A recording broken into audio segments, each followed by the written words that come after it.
Now we're going to move to our next speaker, to María Binetti from Argentina. Maria is going to tell us about what's happening in Argentina, the new political context after the elections. And Maria Binetti is her own WDI country contact for Argentina, but she's also an academic and researcher in the field of philosophy and feminism.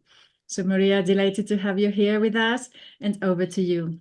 Since last December, there is a new government in Argentina led by a new party and a new president who is actually an outsider.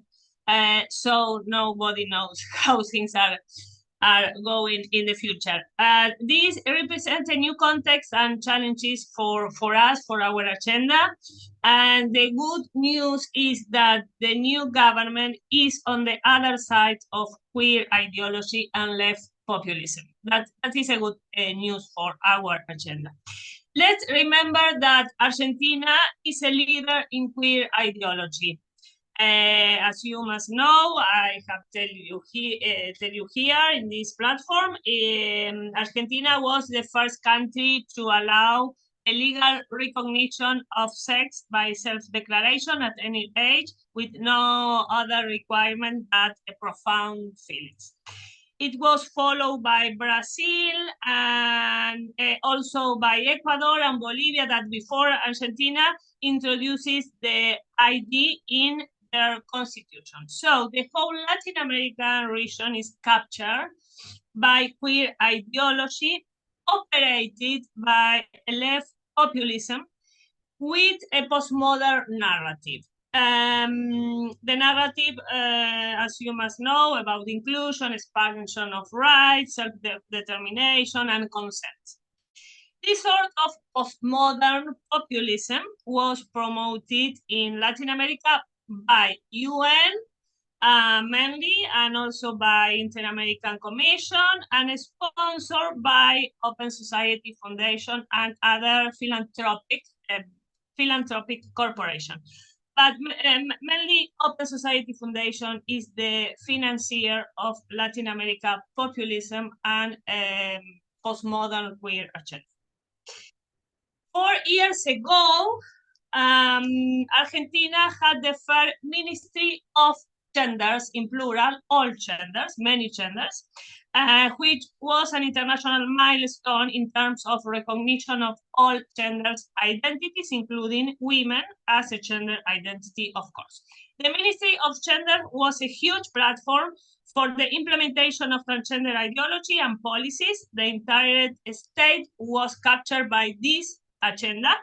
The government allocated an annual budget of 3.4% of the gross domestic product to set up gender identity agenda in every area of the state. I mean, science, education, culture, health, justice, science and technology, production, all area in the state was crossed by this agenda through programs, plans, reforms, resolution, etc., etc. So, replacing gender equality by genders identities, so only women provisions, spaces, resolution, measures, etc., became for all genders. And besides that, the government imposed officially an inclusive language that erased sexual difference. Sex education in schools turned into queer indoctrination and propaganda. Mass media and public university became ideological apparatus. Sexual work and surrogacy were normalized and promoted by the state. The legalization of abortion was a flag manipulated by queer establishment to replace the category of woman by the category of pregnant person. This is for me important because abortion law in Latin America is the gateway, to surrogacy. It is the flag of abortion law, and the green tape is used by queer establishment to introduce surrogacy after abortion. That was the case in Argentina, and that is why in the law we have pregnant people instead of women. Argentina has also 3 sexes. The third one is the unspecified, non-binary, and undeterminate one. The government destroyed the annual national women encounter that became the plurinational encounter of diversities. Fortunately, there were 3 main projects that the last government couldn't carry out. These 3 main projects are a bill for an integral care system that includes all genders, women between all genders, that would affect the maternal rights particularly. And the second project is the modification of the law for integral protection of women against violence. The government wanted to change women by genders, all genders. So the very good law we have against violence, women violence, could become violence against the genders in general. And the promotion and the regulation of surrogacy and sex. Well, these 3 main projects would have been a catastrophe for us, and likely the last government didn't have time or the opportunity to achieve them. So, despite the huge amount of money allocated for queer agenda, the last government ended with a decline in the wage gap between men and women, an increase in femicides, femicide every 25 hours, an increase in women poverty. In Argentina, 50% of women are poor, and 60% of children are poor. The minimum salary is 85 American dollars. The average salary is 450 American dollars, and the basic retirement is 150 American dollars. All this with an inflation of 211% annually, the highest inflation in the world. So, in this context, we have a new government. It is understandable why we have a new government opposite to the last one. So the new government comes from a new party, different from the traditional one, and a new president, which is an outsider. The new president calls himself an anarcho-liberal. For sure, he's a liberal in economics, but morally speaking, he's more conservative. So he belongs to this new right, which is against globalism, against corporate establishment, against progressive ideology, against UN agenda, and against queer agenda. It is more like Donald Trump style. I mean a new right because this is an interesting phenomenon for me, because this new rise is basically against the establishment. And traditionally, the left was anti-establishment and anti-corporation. But by now, the left is the cultural agenda of neoliberalism, of corporations. And this new right is under globalism and corporation. So this is a new phenomenon, a new scenery for me. And our president belongs to this new right. The president said that he will now support the 2030 UN agenda. Actually, the 2030 agenda must be the 2300 agenda, because UN said that it will take 3 centuries to achieve the gender equality. So particularly this establishment, for sure. So our president definitely wouldn't endorse this agenda, neither 2030, neither 2300. The new Argentina government also is against queer ideology and queer indoctrinations in schools and in general. They want an education based on scientific evidence, not on ideology. That is what they say. And the president is pro-life and against abortion. And concerning LGBTQ agenda, he says that you can do what you want, but without our money, without public money. So this is a traditional liberal in these issues, LGBT issues, but definitely against abortion. There are many conservatives in the new government, people with religious profile and links. But the good news is that from the first minute of the new government, the Ministry of All Genders ended. The inclusive language disappeared, and we are talking again of women and mothers instead of pregnant and menstruating people. The queer establishment suddenly ran out of money and platform. So this queer establishment, these ideologies, are performing the narrative of the extreme right, the neo-fascism, the loss of rights, the capitalism against the people because they are populist. And the people is the normative category of this left populism. They are talking of the persecution of feminism and so on and so on. This is the story that the queerness is spreading throughout the world. Some days ago, Sheila Jeffries shared us an article from The Guardian titled "All Feminists Are Under Attack in Argentina. Ultra-right threat in Milei's Argentina forces the writer into exile."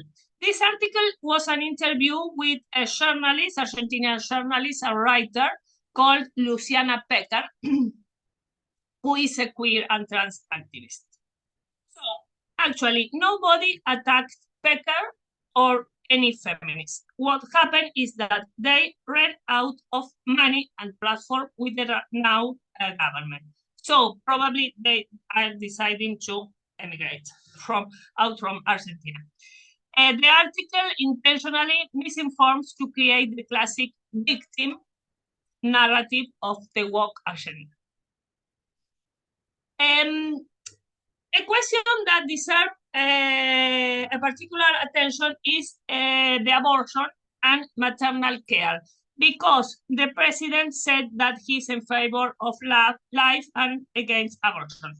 3 days ago, last Wednesday, a deputy from the ruling party submitted a bill to repeal abortion law. Even worse, the bill not only demands the repeal abortion law, but also the modification of the penal code to increase penalties for women who practice abortion. So this became a scandal for feminists. And immediately, the Green Tide is the name of the abortion campaign in Argentina and in the world, became from Argentina in the world. So immediately, the Green Tide went on alert, but also immediately the government said that repealing abortion was not part of its agenda. So the government said that the bill didn't come from the government, that it was a deputy, so put distance from this issue. They know that there is no consensus to repeal abortion, even in the ruling party. So I think that abortion law is safe in Argentina, at least by now. But to compensate abortion, the government is increasing maternal and child public care and assistance. And this is another alert for feminism, at least for some feminists. Actually, the government submitted a bill to modify the so-called law of 1,000 days. The law of 1,000 days was approved along with abortion law. It is the twin of abortion law, but in the opposite direction, to protect vulnerable maternities. So the new bill of this law proposes to eliminate the category of pregnant people. They talk of mothers and pregnant women, and recognizes the beginning of the human life from conception, which is well, the right and conservative conception of life, and strengthens healthcare for mother and children in a vulnerable situation. So the queer establishment immediately spread that the government doesn't recognize gender identities and uses the sexist term women and mothers. But the other side of reasonable feminists find problematic the term children for conception, because it is the consideration of the right conservatives. And also they found problematic the policy for an active detection and registration of pregnant women in vulnerable situations. They say that this sounds like a pregnant policy, that like a vulnerable pregnancy policy. Well, I guess this is debatable. I don't know, this is just a bill, no current policy, so we don't know, yes, if it is a pregnancy policy or it is a very good care policy for vulnerable mothers. I don't know. But there is another interesting bill to modify the so-called Micaela law. The Micaela law in Argentina is a national law that establishes mandatory training on gender and violence against women for all people who work in public services.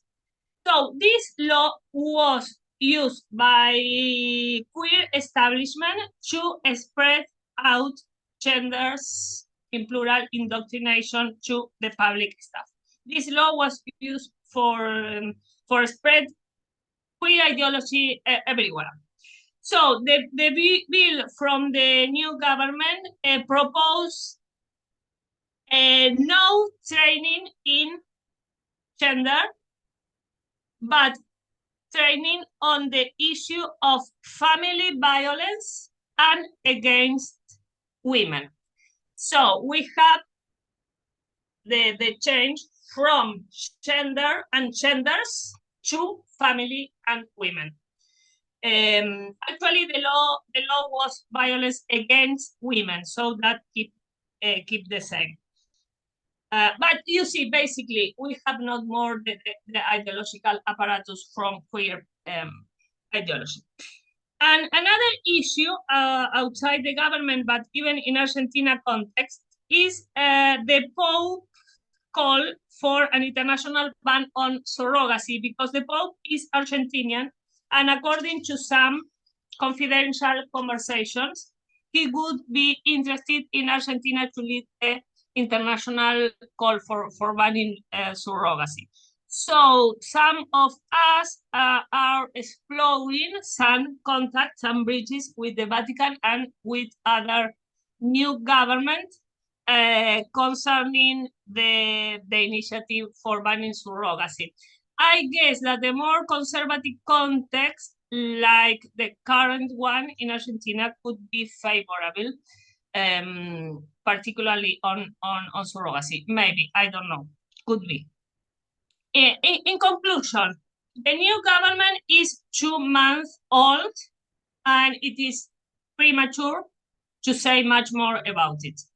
There is a lot of uncertainty in general, many debatable questions, many discussions and tensions. But the positive thing is that we are again women. And women and mothers is again a category in official and public language. And I'm not sure how far this government wants to go with or can go with anti-queer and anti-corporations policy, like Open Society Foundation and UN, and also the Inter-American Commission, which is absolutely captured by this ideology. There are many instances that continue to be in power of queer activists. For example, public universities. In my own university, which is the Public University of Buenos Aires, the queer establishment is still there on the control of the faculty. So it will be difficult to deal with this, but definitely I think that we are in a more positive context, challenging for our agenda, and I think more favorable. We have to see in the future, but by now, I guess it is a good news, the new government in Argentina.